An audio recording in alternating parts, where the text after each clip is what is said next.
This episode is brought to you by Progressive Insurance. Fiscally responsible, financial geniuses, monetary magicians. These are things people say about drivers who switch their car insurance to Progressive and save hundreds. Visit progressive.com to see if you could save. Progressive Casualty Insurance Company and Affiliates. Potential savings will vary, not available in all states or situations. I'm Cyndi Lauper. My psoriasis was all over, even on my scalp, which may mean 4 times the risk for psoriatic arthritis. But Cosentyx works on both. Cosentyx secukinumab is prescribed for adults with moderate to severe plaque psoriasis 300 milligram dose and adults with active psoriatic arthritis 150 milligram dose. Don't use if you're allergic to Cosentyx. Before starting, get checked for tuberculosis.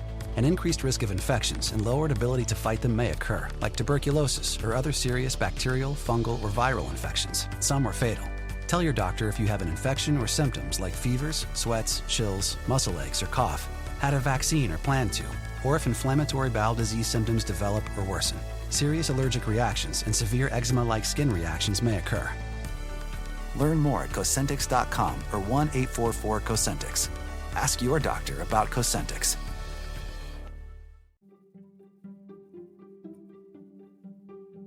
Bueno, mi gente, bienvenidos a esta conversación muy interesante con Marisi Arana o con Marie Arana, autora del libro Latinoland. Ella es peruana, se mudó muy joven a Estados Unidos y ha escrito distintos libros, la historia, biografía muy premiada de Simón Bolívar, entre otros, también novelas, y decidió escribir este último libro para hablar, contarnos y debatir qué en verdad significa ser latino, sus causas, sus consecuencias, lo que es la identidad en nosotros psicológicamente y lo que es esa identidad en otros grupos. Específicamente de cómo este grupo latinoamericano étnico-cultural es el menos entendido, no solamente pienso yo en Estados Unidos, sino a nivel mundial. Con eso empecemos esta muy interesante conversación. Como siempre, pueden seguirme en @bibliotequeando, apoyar este concepto en el Patreon. Ok, Marisi, bueno, primero muchas gracias por tomarte tu tiempo, estar aquí conmigo, leyendo y releyendo ciertas partes porque me llamó mucho la atención, porque este debate siempre me ha gustado. Empiezas la primera frase del libro diciendo: para decirte la verdad, no tenemos nombre. Refiriéndose, Sí, por supuesto, a nosotros, lo que sea que signifique ser nosotros. Entonces, claro. para empezar, digamos, sin anestesia, ¿quiénes somos? Si pudiste llegar a una especie de conclusión en esta investigación. Bueno, ¿quiénes somos? Bueno, Ricardo, esa es una pregunta profunda y complicada porque no solo involucra el término latino, hispano, latinx o lo que sea, sino también sus orígenes, ¿no? Ujú. Requiere una respuesta larga. No vamos a olvidar que el nombre de América Latina fue acuñado por un francés Ujú. en la época napoleónica, cuando Francia tenía los ojos puestos en las repúblicas recién liberadas.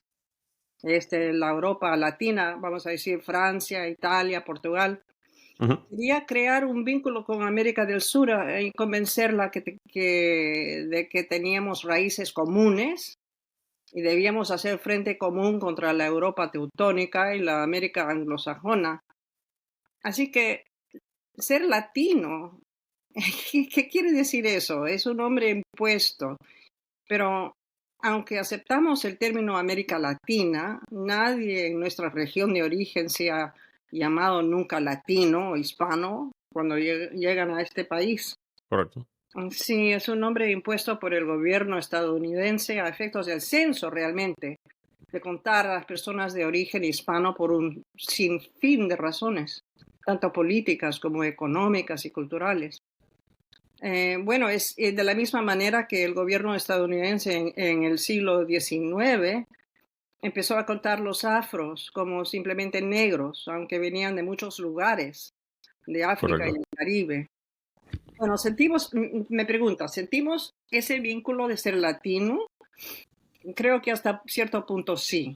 Esta es la unidad muy laxa, vamos a decir, pero potencialmente fuerte que describo en mi libro Latinoland. Como peruana, puedo pensar que no comparto mucho con un nicaragüense, pero una vez que empiezas a analizar la historia, una vez que te sientas al lado de nicaragüense en cualquier lugar, descubres que sí, tenemos mucho en común. Y hay que decir, juntos somos la segunda más grande nación de hispanohablantes en el mundo, solo superada por México. Te refieres a Estados Unidos, correcto. Y también, Ricardo, un puntito más.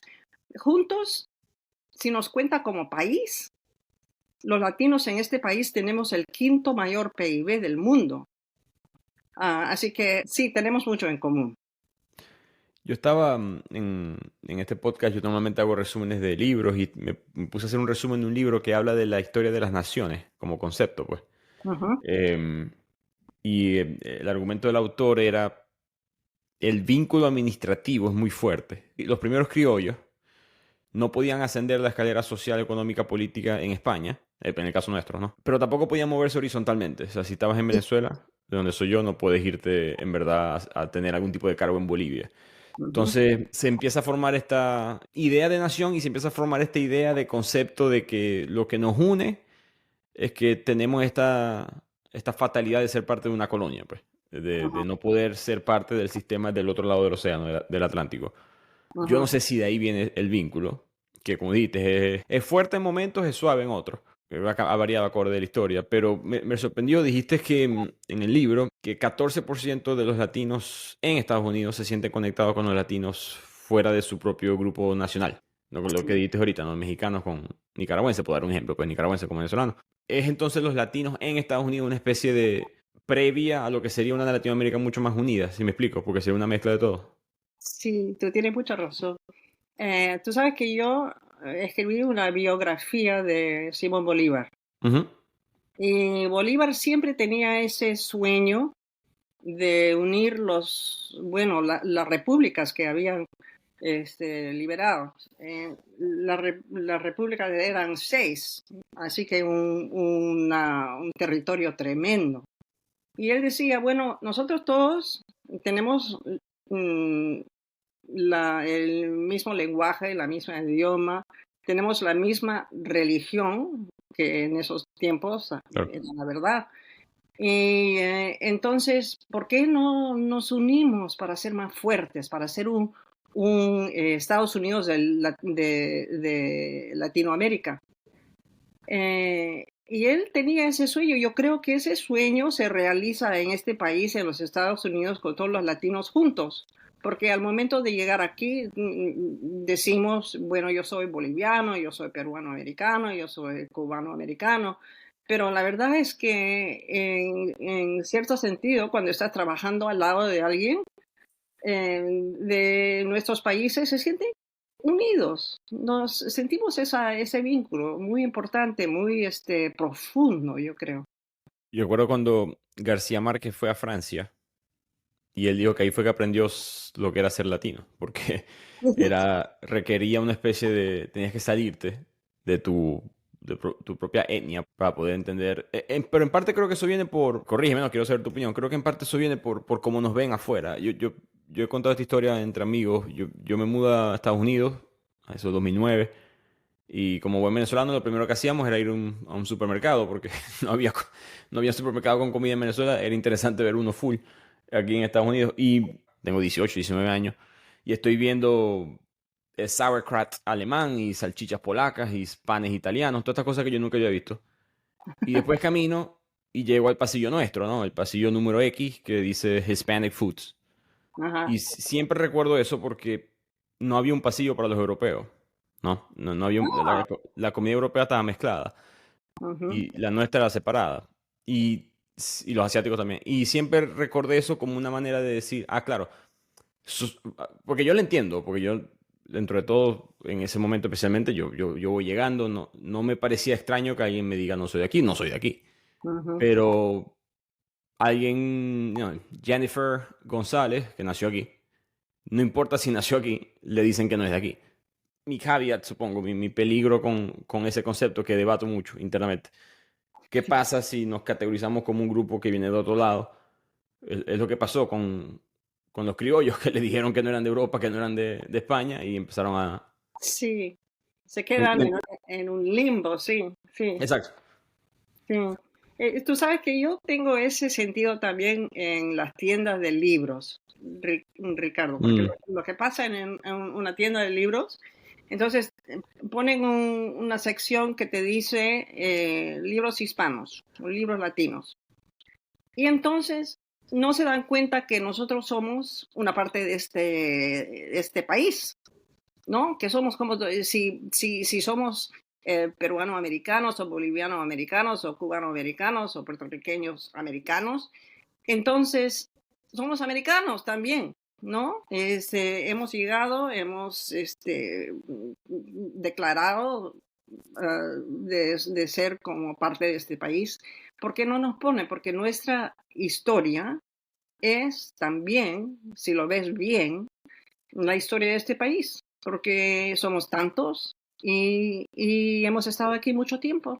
Hay latinos que han estado aquí antes de la formación de este país. correcto, eso mostraste distintas historias sobre eso en tu libro. Quería Ujú. hablarte sobre eso porque me pareció interesante que mencionaste bueno, a dos personajes que uno conozco por leer, otro por casualidad, porque uno era Álvar Núñez Cabeza de Vaca, que me Sí. pareció curioso que empezaste la historia latina con él. Y el otro personaje, y que quería preguntarte sobre eso, pero el otro personaje era Bernardo de Galvez, que yo vivo en Houston, estoy a una hora de Galveston. Galveston es por su nombre. Empezando con De Vaca, con Cabeza de Vaca, Ujú. ¿por qué decidiste la conexión de nosotros hoy en día con él? Bueno, porque para mí era lógico, Ricardo. Cabeza de Vaca fue el primer español que pasó un tiempo prolongado en el continente norteamericano. Ujú. Hubo otros de varios países que desembarcaron brevemente o intentaron asentarse en el siglo XVI, pero esas exploraciones en el territorio que hoy día se encuentra en los Estados Unidos fueron escasas y efímeras. De 1527 hasta 1537, durante casi una década, Cabeza de Vaca vivió en esta tierra misma, fue cautivo de tribus indias, conoció el territorio, practicó una medicina rudimentaria en los pueblitos, esos pueblitos indígenas, y fue el primer habitante hispano de Norteamérica. Yo lo consideraba el primer latino, si quieres decir así. Y por eso empecé con él en mi libro. Además, bueno, Ricardo, es una figura fascinante, Sí, lo fácil. fue. Sí, La mayoría de mi audiencia está fuera de Estados Unidos. Ahí supongo que vienen el debate de nuestra latinidad. Pregunté antes de hablar contigo, pregunté en Instagram, voy a hablar con esta autora, qué quieren preguntarle. Y una de las cosas que más salían en el tema era dónde está la línea entre el latino que está en Estados Unidos versus el latino que es de Estados Unidos. ¿Dónde está la línea entre el italiano de Roma versus Tony Soprano, por dar un ejemplo, ¿no? Un italiano en Jersey. No sé si eso tiene respuesta específica. Creo que todo el mundo tiene una respuesta diferente.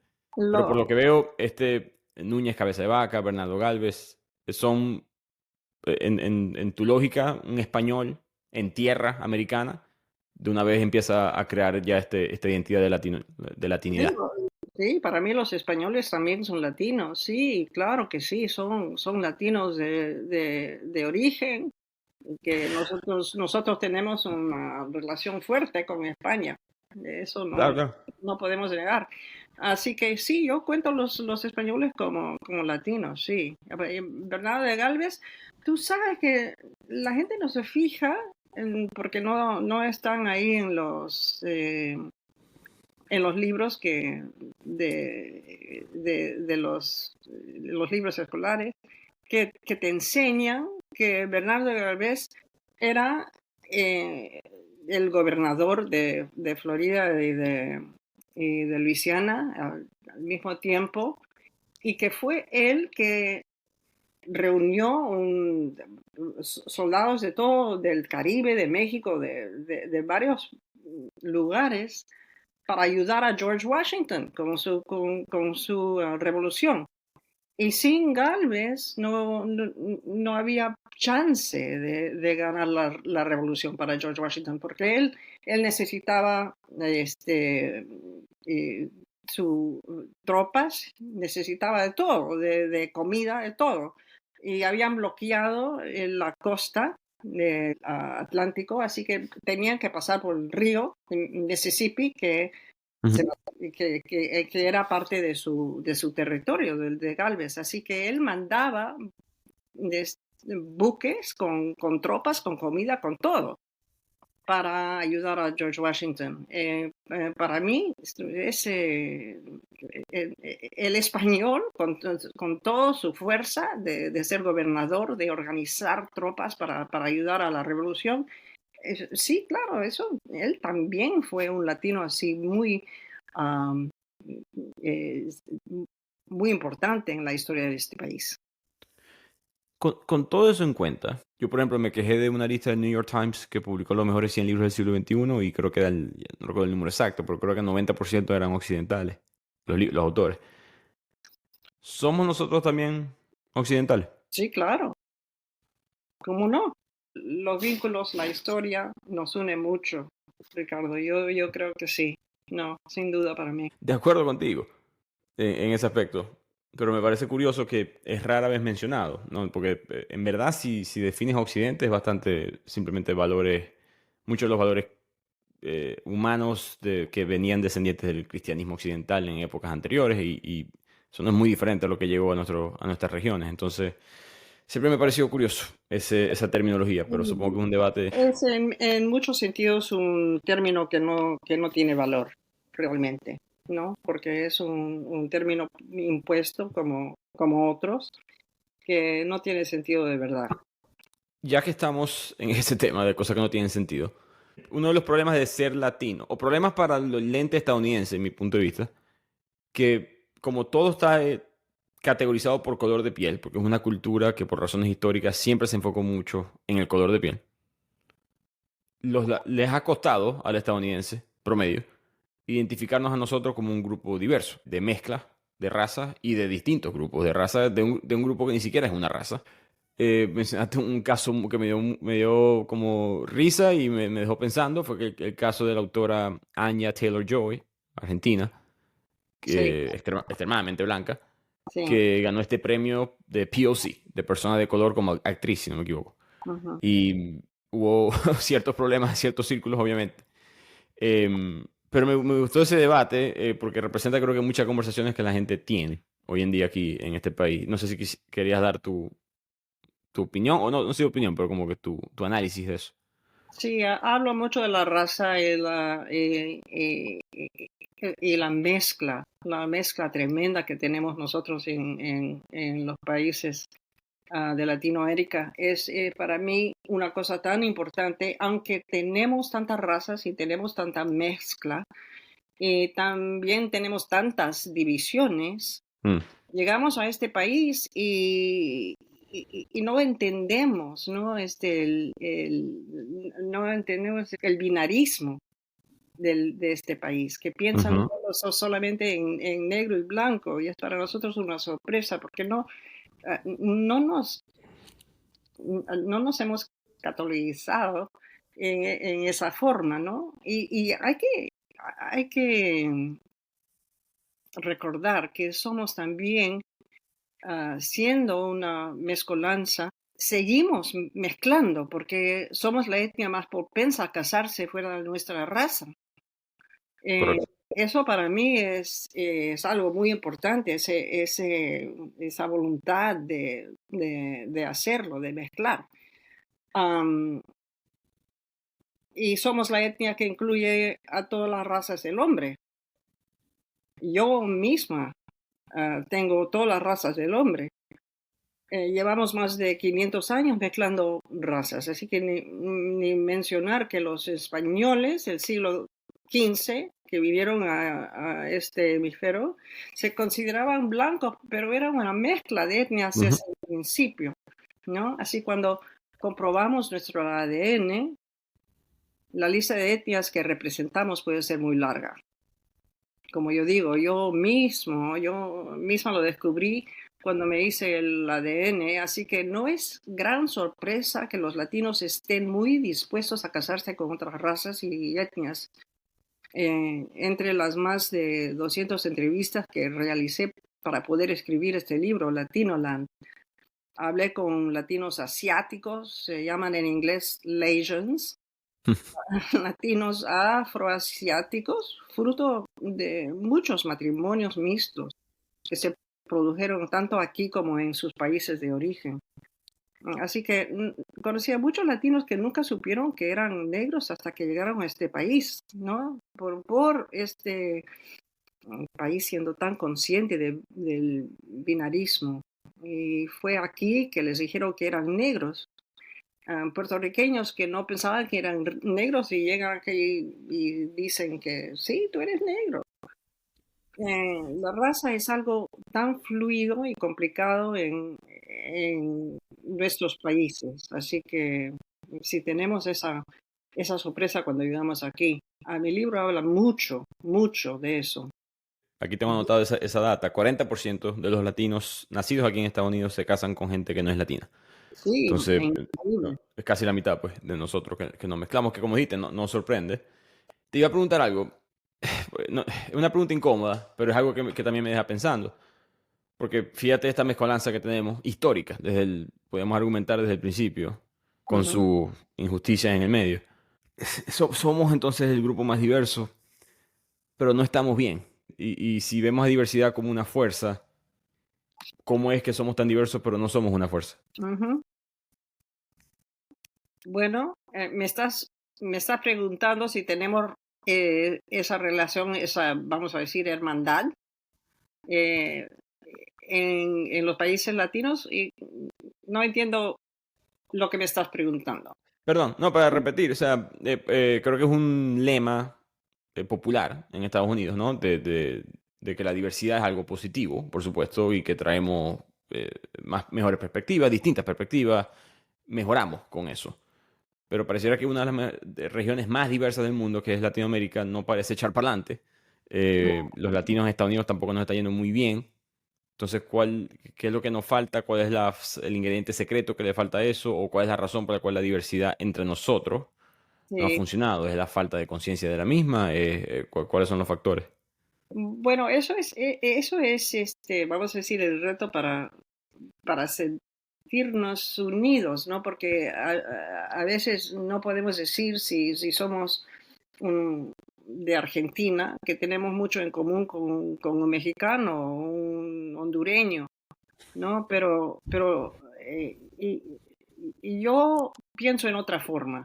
Es que si representamos todas las razas, entonces podemos relacionarnos con toda la población de este país, ¿no? Tú puedes escoger cualquier persona ahí en este país, en cualquier clase, y, y saber que nosotros tenemos representación en esa etnia, esa Ujú. raza, sí, tenemos mucho en común, así que yo veo del otro lado, ¿no? Este, que la diversidad nos ayuda mucho en un país así como este, que está poco a poco cambiándose, ¿no? Porque la población de los Estados Unidos sigue siendo menos blanco y más, vamos a decir, como Latinoamérica. Así pienso yo que es una forma es un cambio que está pasando ahorita y somos parte de ese cambio. Y yo veo la diversidad así. Fue una de esas cosas que yo tuve choque cultural cuando me mudé a Estados Unidos, porque siempre veía Venezuela bastante diversa, en verdad, Colombia, pero o sea, sabemos la historia de mi país específicamente y no veía ese progreso. Entonces, no sé si es ruido estadístico o si tiene su magia, no estoy claro todavía. Ujú, ujú. Pero eh, bu- bu- estabas hablando de los puertorriqueños que lo llamaban negros. Yo cuando tomé una clase en la universidad, nos daban clase de diversidad. Y el profesor, que era de negro de Michigan, muy buen profesor, pero él decía que cuando él veía béisbol, pensaba que eran negros, pero no eran negros, porque resulta que eran dominicanos, ¿no? O puertorriqueños, o venezolanos. Eso marca nuevamente lo que mencionamos al principio, ¿no? De que no somos un color de piel, pero seguimos siendo vistos como ese pasillo en la tienda en la tienda, en el supermercado o en la librería, como dijiste ahorita. Como que somos, pero no somos de aquí. Pareciera que si tu apellido fuera McAllister, de Irlanda, si eres de aquí, pero si es González, como que de dónde eres, ¿no? Como dijiste, va a cambiar. Creo que latinos somos 20% de la población, si no me equivoco. Ujú. Ahorita, en Estados Unidos somos el segundo grupo más grande. ¿Te sorprendió que en tu investigación, quizás ya tú sabías esto, estás más educada en esto, pero que pareciera que el grupo más patriótico dentro de Estados Unidos parece que son los latinos? Mm. Sí, porque creemos en la posibilidad de los Estados Unidos, ¿no? Eso, porque realmente creemos en eso, por eso estamos acá. Am, Tú sabes que, Ricardo, en los años 60, cuando yo llegué a Estados Unidos procedente de Perú, había 6 millones de latinos en Estados Unidos, 6. Mayormente eran mexicano-americanos que habían vivido en los Estados Unidos por un tiempo muy largo, algunos desde antes de que se formó el país. Hoy Claro. hay 65 millones de nosotros, de 6 en el transcurso de mi vida hasta 65 millones. Así que la gran mayoría de nosotros, 59 millones para ser exactos, hemos llegado en el último medio siglo. Claro. Fíjate, eso significa que nuestros vínculos con nuestros países de origen son fuertes, siguen siendo fuertes. Pero también hemos venido 59 millones en los últimos 50 años, creyendo en la promesa, la posibilidad de este país, de los Estados Unidos. Eh, pero seguimos también esos 59 millones que hemos venido en el último medio siglo. Nuestros vínculos con nuestros países de origen son fuertes, ¿no? La mayoría seguimos teniendo familia ahí, mandando plata y todo eso. Pero hemos dejado de vivir en nuestros países en los últimos 50 años por una razón, ¿no? Y esa razón era lo que sea, falta de posibilidad, falta de trabajo, falta de comer, falta de seguridad, lo que sea. Pero así que creemos en los Estados Unidos como el país de posibilidad. Pero también existe al mismo tiempo, existe un fuerte sentimiento de interdependencia con el país que hemos dejado. Así que yo creo, en eso tenemos una hermandad bien fuerte, que creemos más en algunos sentidos, más en la posibilidad de este país que los que han vivido aquí generaciones. So, you just started using LinkedIn Premium. Now what? Well, on your premium company page, you noticed around 7.5 times more page engagement and 5 times more page views. Well done. And now, new clients are messaging you. All because you're using LinkedIn Premium, which helps you get the business growth you want. Think big, small business. Think big. Start your free trial at linkedin.com/premium small business. That's linkedin.com/premium small business. Choosing a bottled Starbucks Frappuccino drink that's all flavor and just 100 calories? Easy. Choosing between creamy vanilla, double chocolate, and sea salt caramel flavors? A little harder. Try the delicious new Starbucks Frappuccino light drinks. Look for them wherever you buy groceries. Start with Starbucks Coffee. Creo que es una combinación de experiencia personal de creer más creer combinado con que te resultó, ¿no? De que al Sí. final tuviste mejores oportunidades, porque si no las tuvieras, no creo que esa creencia muere. No, Em, pero sí, porque hemos venido muchos de nosotros. Bueno, yo vine de una familia educada por generaciones, pero hay algunos de nosotros que llegamos aquí viniendo de condiciones muy, muy modestas y, Ujú. no, y los hijos siguen a la universidad, cumplen y salen como profesionales en una generación. Es maravillosa. Total, La yo estaba posibilidad. escuchando un autor, un podcast recientemente, un autor de economía, que quiso analizar la inmigración en Estados Unidos, independientemente de raza, quería ver cómo le iban a los inmigrantes, ¿no? Ujú. Y se dio cuenta que los hijos de los inmigrantes, o sea, esa segunda generación, gana más dinero que hasta el estadounidense. Sí, No nos va, no, a mi hijo le va a ir mejor que al gringo, ¿no? sí. Y hay distintos factores por eso. Él dice, uno está el estereotipo de el científico que no puede crecer en su país por falta de oportunidades económicas o académicas y se muda a Estados Unidos para poder tener algún tipo de estabilidad económica y, bueno, hace Uber, por decir algo. Ujú. Sus hijos van a ser más parecidos al científico que al Uber, ¿no? Claro. Esa es una teoría, pero la segunda, que me pareció también válida, nosotros nos mudamos a centros económicos fuertes, ¿no? No nos Increíble. mudamos a Little Rock, Arkansas, nos mudamos a normalmente ciudades. Creo que tú estás en Washington, D.C., ¿no? Ujú. Sí. Bueno, y yo en Houston, la cuarta ciudad más grande, tú estás en la capital, como que lo común es, lo común, eso no es todos los casos, pero la mayoría de los inmigrantes van a ir a centros económicos con Ujú. oportunidades. Y eso no, por supuesto, ayuda a surgir. Entonces creo que de ahí, para darte la razón y responder esa pregunta, creo que de ahí viene mucho de esa percepción, de que Bueno, creemos somos, más en esa idea. sí, sí, sí, sí, sí. Es que somos trabajadores. Nosotros hemos Además, sí. venido para trabajar, ¿no? Para trabajar, para ser parte de una economía que funciona. Entonces, por eso, pues, tenemos esas ganas de, Claro. de tener un éxito económico, un trabajo mejor, de poner a nuestros hijos en un sitio en que pueden cumplir más. Y yo creo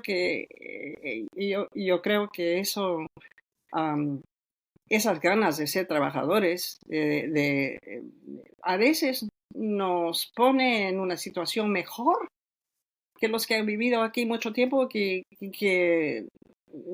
no tienen am, ese deseo, ¿no? De cumplir, de ser exitoso, Ujú. de mejorar la vida. Es tan importante en nuestro carácter.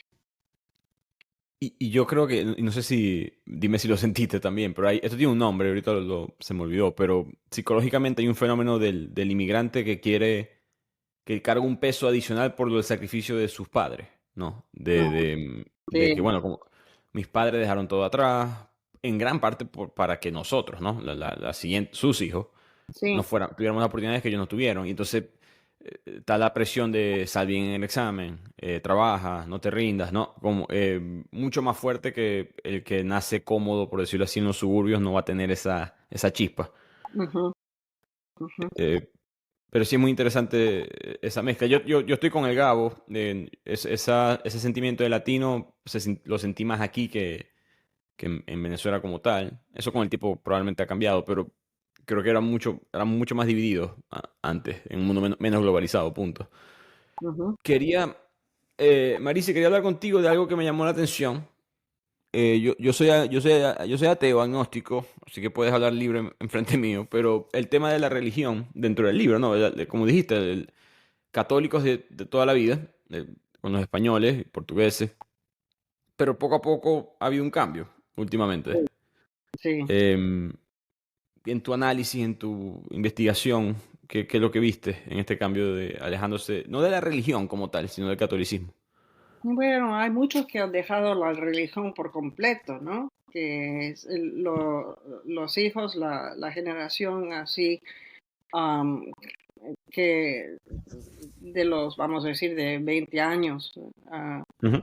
ya han perdido el sentido de necesitar una religión, porque eso, como dicen acá en este país, los nuns, ¿no? N-O-N-E-S, los nuns, lo que no tienen, no, y no quieren tener religión. Entonces, esa, eso es tan fuerte en este país que los latinos también, nosotros los jóvenes especialmente, se sienten que, bueno, ¿para qué? ¿Para qué necesito?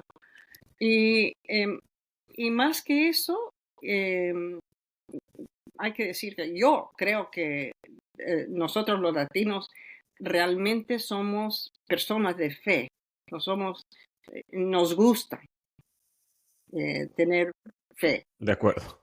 Y por eso estamos cambiando, yo creo, yo hablé mucho con evangelistas porque tenemos ah, una gran representación de evangelistas latinos en este país.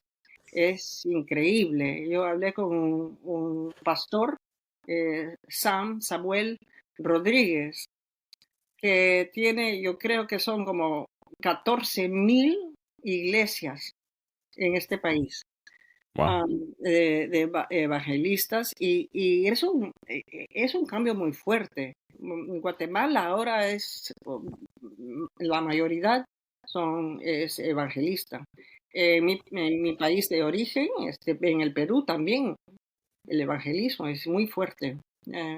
Y ahora tenemos como casi, yo creo que 20-25% de nosotros latinos en este país son evangelistas. Y son protestantes y han cambiado por completo su orientación a fe. Así que yo creo que eso viene de muchas razones. Yo lo explico en mi libro. Ujú. Viene de muchas razones. Como dicen, cuando pasó esos tiempos en los años 60-70 en Latinoamérica, que había mucha violencia relacionada a la fe. Muchos de los pastores salieron a pelear al lado de la gente que peleaban para para sus derechos, para su representación en sus países. Pero, y eso un poco empezó porque los mormones en esos tiempos, en los años 60-70, los mormones, los protestantes, evangelistas, todos bajaron por el continente tratando de ganar almas. Y con eso empezó y ahora tenemos, pues tenemos el resultado, que es que nosotros, muchos de nosotros hemos cambiado. Yo sigo siendo católica yo no sé, es algo que está parte de mi vida, parte de mi familia, parte de mi pasado, del pasado de la familia, que yo soy uno de esos que no han dejado a la iglesia, pero hay muchos que se han convencido que por razones económicas, por razones políticas también, que han cambiado y siguen bien, porque los evangelistas ayudan mucho a la gente. Les ayudan con educar a sus niños, a sacar sus licencias, a pagar los impuestos, ayudan mucho, así que es una atracción muy fuerte. Te voy a dar un dato curioso aquí. ¿Sabes que la religión mormona está creciendo desde que existe? Creo que 120, 130 años. Ha crecido al mismo ritmo que el cristianismo en los primeros 2 siglos. Sí, es increíble, ¿no? Es impresionante, impresionante. ¿Te imaginas dentro de 2000 años todo el mundo, 2000 millones de personas Sí. mormonas? ¿Queremos hablar del tema picante de hoy en día, la inmigración? Es un problema mundial, Ricardo, no solo de Latinoamérica, de este hemisferio. La inmigración ilegal está asolando toda Europa, Australia, Canadá, Escandinavia, regiones que nunca han visto cifras como Como esta, correcto. las que tenemos hoy. Sí, los inmigrantes ilegales afectan ahora a todos los países latinoamericanos y se han desbordado hacia México, Estados Unidos, Canadá en cifras récord, ¿no? Y Y, de eso quería hablar, porque eso es algo que como que siempre trato de normalizar, como que ajá, entiendo que vivimos aquí en Estados Unidos o somos latinoamericanos y esto es lo que más se discute, pero en verdad es un problema mundial. ¿No? A veces claro, nos tiran ese estigma como si nosotros fuéramos los únicos que se sí, no están somos, moviendo. Creo que en tu libro mencionaste el 90% de los latinos en Estados Unidos están legal. A veces se exagera esa marca para nosotros. Y además es un problema no solamente, creo que muchas veces para mí incorrectamente lo ven como un problema Latinoamérica, en nuestro lado del océano, Latinoamérica versus Estados Unidos, que eso es una versión, pero también es entre nosotros, ¿no? ajá, Em, los venezolanos, por ejemplo, yo te estaba hablando con amigos antes de hablar contigo, buscando información. Los que se salen desde Venezuela y caminan hasta Estados Unidos para cruzar la frontera, Colombia pagan entre 20 a $100. En Panamá, en el Darién, 300 a 1000 por persona, ¿no? Costa Rica, 50 a 150. Nicaragua, 500. Honduras, 300. Guatemala, 400. México, entre 1000 y 5000. Entonces, el dinero que ellos pagan para cruzar ilegalmente hasta Estados Unidos. Em, entonces, y es un negocio, tristemente, esto, sí, que es lo que quería hablar contigo. Siento que se ha convertido en una industria donde ciertos grupos se benefician. No sé mm, exactamente quiénes son, pero no, claramente ese dinero está yendo a los bolsillos de alguien. No quiero ser cínico, pero a veces me da la mala impresión de que a la gente le conviene que nosotros estemos en crisis. claro, no, ahora dice que el movimiento de humanos ahora como negocio ha superado a las drogas. El- Hmm. y El tráfico. sí, pero también hay que decir que hemos visto a muchos cruzar la frontera, pero la, la mayoría de la gente de los ilegales, de los sin documentos, son personas que han quedado más tiempo del permitido por sus visados. Eh, Son de avión, pues. sí, sí, el porcentaje es mucho mayor. Las personas que llegan en avión y se quedan. Claro. Imagínate, si esas personas que vinieron en avión y se quedan hubieran venido por la frontera, imagínate el negocio que podría ser. Pero sí, ahora cuesta y los que no pueden llegar y son deportados o regresan de una manera u otra, tratan de Sí. nuevo, ¿no? Se tratan de nuevo y es un negocio no solamente de venir una vez, sino muchas veces. Es, Lo- eh, lo- lo- los eh, coyotes hacen mucho dinero con nosotros. no, claro. Eh, yo tengo un amigo que él viajó a México. Casi lo deportan, de hecho, a lo que llegó a México como venezolano, pero su hija estaba enferma y le dio piedad la gente de migración, lo dejó pasar. Pero lo que él había, o sea, los coyotes le dicen, compra este pasaje, compra este vuelo, que aterriza hasta ahora, que la gente nuestra es la que está en inmigración ese día. Ujú. ¿No? Entonces, en el customs, pues, en inmigración, ya los tipos que te saben quién eres. Y ahí, entonces todo eso es un negocio.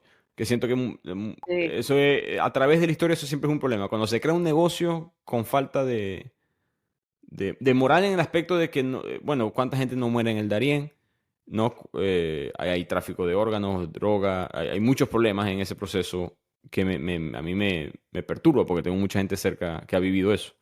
y estoy pensando de ustedes, los venezolanos, ¿no? Tus compatriotas que son más de 8 millones ya que han dejado de vivir en su país desde en los últimos 10 años. Imagínate, es un éxodo bíblico de Venezuela Total. y están por todos lados de Latinoamérica y creciendo acá en este país, ¿no? Es algo impresionante, espantoso, ¿no? Lo que han sacrificado Y, para, para dejar y- de vivir en su país y ganar mm, su vida en otro sitio. Es increíble, es increíble. Y ese número siempre asusta cuando uno lo escucha, ¿no? Como un número tan masivo, pero además de eso, uno tiene que factorizar que la mayoría de ese número está entre, digamos, edad de adolescencia y 40, 45 años. O sea, son personas en la época más productiva de su vida, vamos a ver, desde el punto de vista Mm, social, económico. que por supuesto es un drenaje para el país, pero es un aporte, ¿no? De una manera u otra. Claro, Eh, salen como profesores y llegan como así, trabajadores en mercados haciendo lo que pueden, ¿no? Pero es increíble ese sentido de, bueno, es una desesperación, ¿no? De que sacrificas todo, tu profesión, tu familia, todo para cambiar la vida en esa forma. Es algo que está pasando mucho en este mundo, Ricardo. sí, Sí, el, como dicen, el Global South, correcto. el sur global, eh, está dejando de vivir en sus países y viniendo al norte, y es un problema que tenemos ahora en todo el mundo. Yo a veces me pongo a pensar cuáles serán las consecuencias de esto. O sea, no tanto consecuencias desde el punto de vista negativo, sino como que la historia cambia, ¿no? Las cosas cambian. Ujú. ¿Y qué va a pasar más adelante? Estoy pensando muy nivel macro, pero el concepto de naciones va a cambiar. Estado-nación como concepto, pues con la inmigración. No sé, no sé cuál va a ser, pero volviendo a tu libro, disculpa. Em, Estamos en medio de todo eso, sí, sí, sí. correcto. Somos hasta cierto punto el centro, por lo menos en la discusión en este país. Que por Ujú. cierto, creo que los asiáticos ya emigran más acá que nosotros, Sí, sí, mm, yo que creo es que sí. olvidado un poco en Ahora la sí, ahora discusión. sí. Ujú. Quería hablar un poquito de... me gusta mucho la historia y hablaste de cosas que quizás conocía parcialmente, pero que en verdad no sabía la magnitud. Uno de los sacrificios de los latinos en la Segunda Guerra Mundial, desde el punto de vista militar. Alguien que entrevistaste en el libro dijo una frase que me dio risa, pero creo que tenía profundidad y verdad, que la cultura de machismo de Latinoamérica ha creado una versión de un hombre que le gusta la guerra, tristemente, ¿no? Ujú. Eh, y en ese proceso de gustarnos la guerra, pareciera que hemos participado bastante en las distintas guerras de Estados Unidos a través de los últimos 150 años. Sí, sí, desde el principio, ¿no? Desde el principio, como yo digo, en la revolución hemos peleado en la guerra civil, igual. En todas las guerras, la Primera Guerra Mundial, la Segunda, Vietnam, ah, en Afganistán, Irak, sí. yo creo que 25% de los Marines, las marinas de los Estados Unidos, de US Marines, son latinos. Claro. Uno de cada 4 US Marine es un latino, es un hispano. Eso para mí es increíble.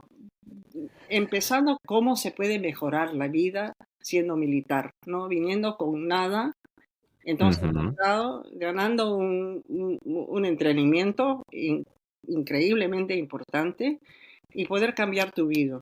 Eso ha pasado del siglo XVIII, ¿no? Del siglo XVII, que en este país, para mejorarte la vida, entras en el militar y ahí cumples.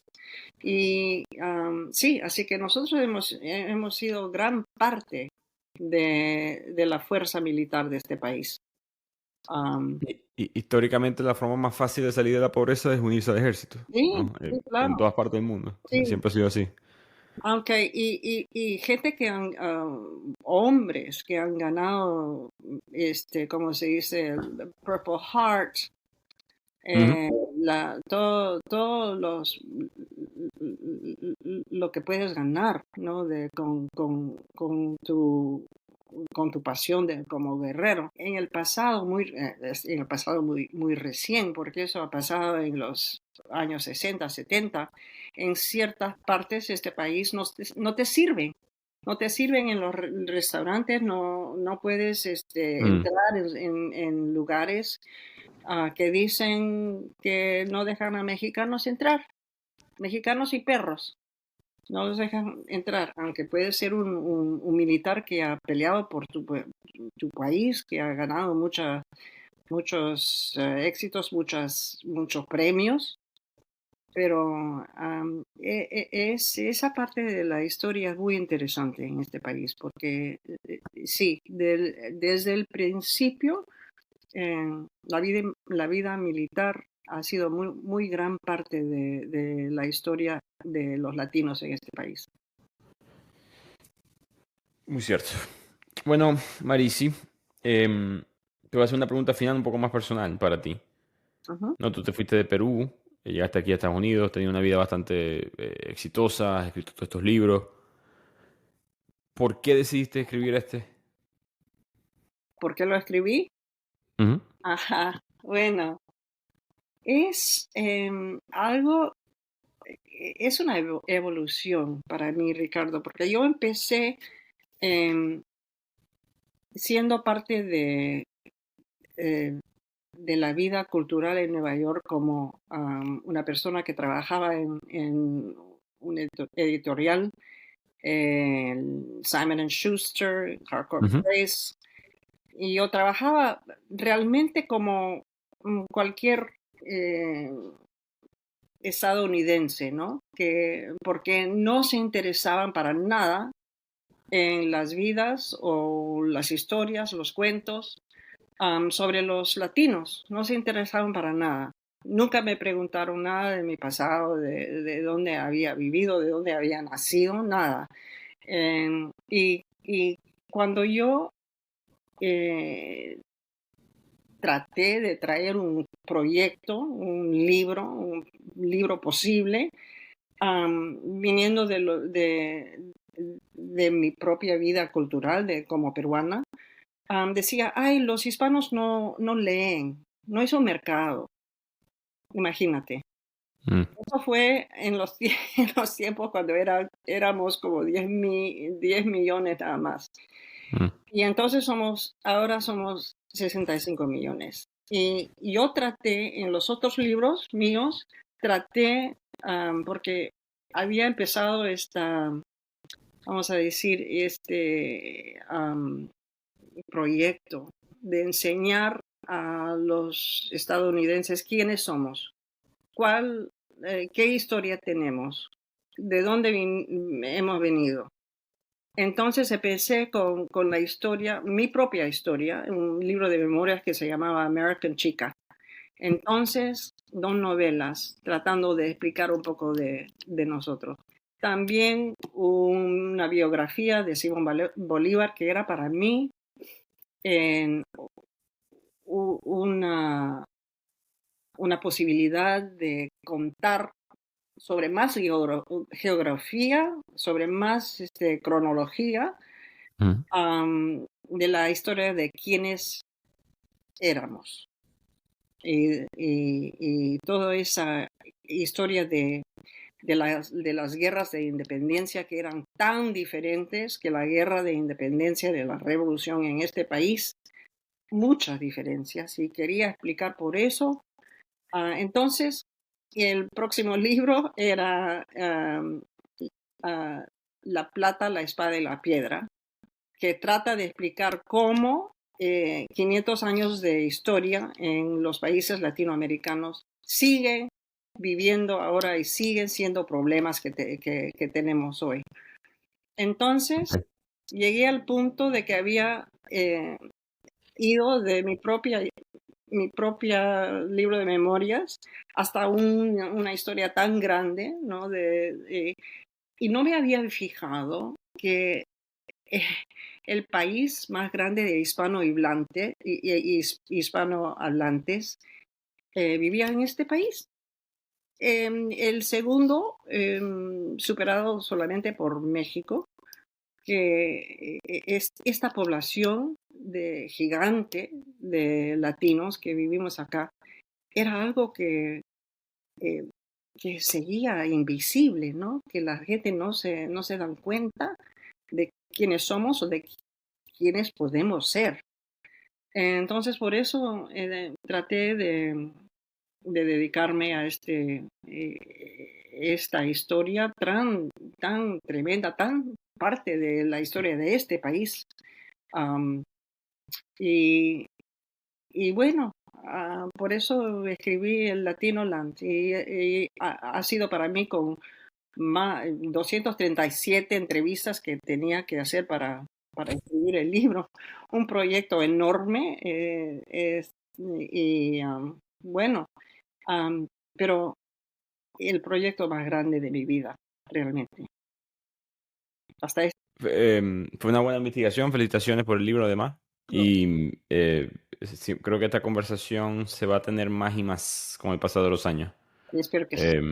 Obviamente somos un 20% que ya está aquí, que no va para ningún lado. Entonces veremos cómo cambia este concepto en Claro. las siguientes décadas. Pero Marisi, bueno, mil gracias por venir, por tomar tu tiempo, sé que estás ocupada. Cualquier siguiente proyecto, por aquí siempre estás bienvenida. Muchísimas gracias, Ricardo. Un placer enorme para mí.